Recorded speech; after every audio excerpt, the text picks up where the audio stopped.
Hello everyone, and welcome back to the ultimate GCSE roadmap.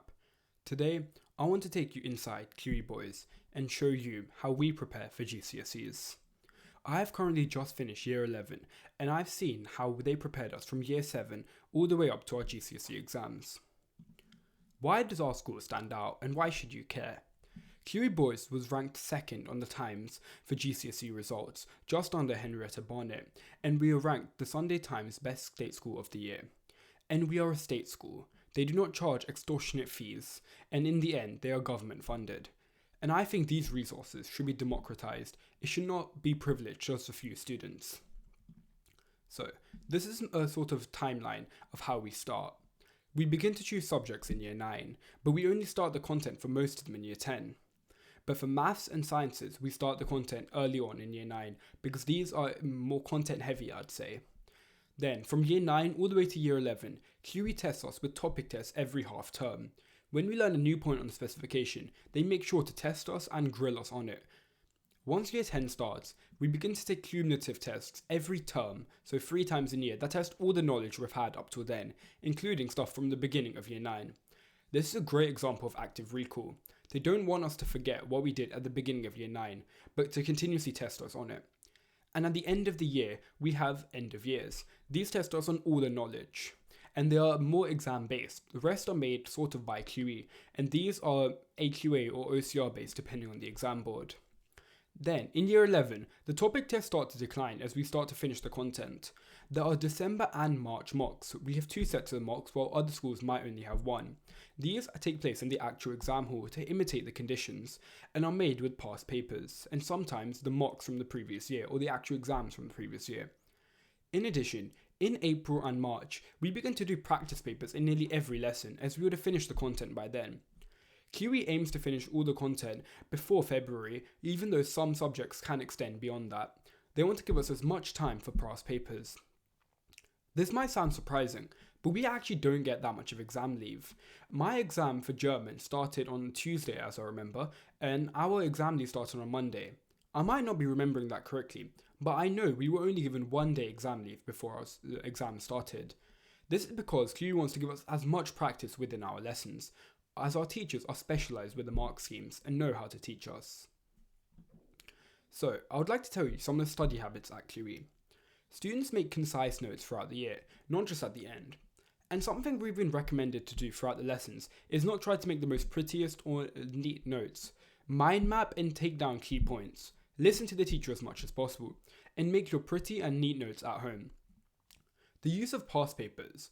While most schools reserve them for late in year 11, QE recommends us to do them as early as possible, often in the 2nd or 3rd term of year 10.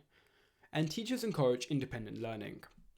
In addition to this might seem daunting to a lot of you, but we do 2 to 3 hours at home after school nearly every day. Of course, there are days where we don't do anything or we do more, but on average, around 2.5 hours of homework and revision every day, excluding weekends.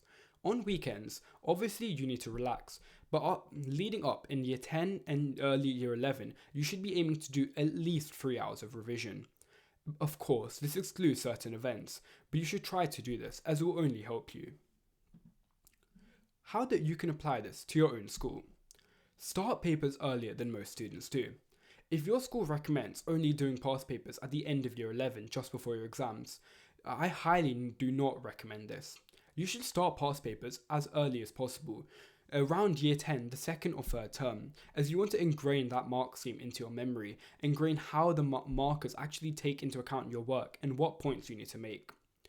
Build your revision throughout the year, not just before the exams.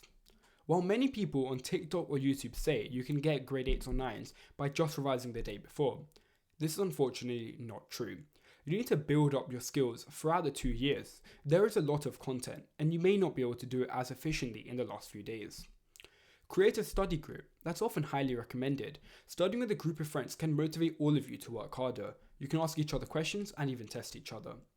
And lastly, focus on mastering mark schemes and exam technique. Now, I want to examine this carefully. I'm not telling you to memorize the mark schemes.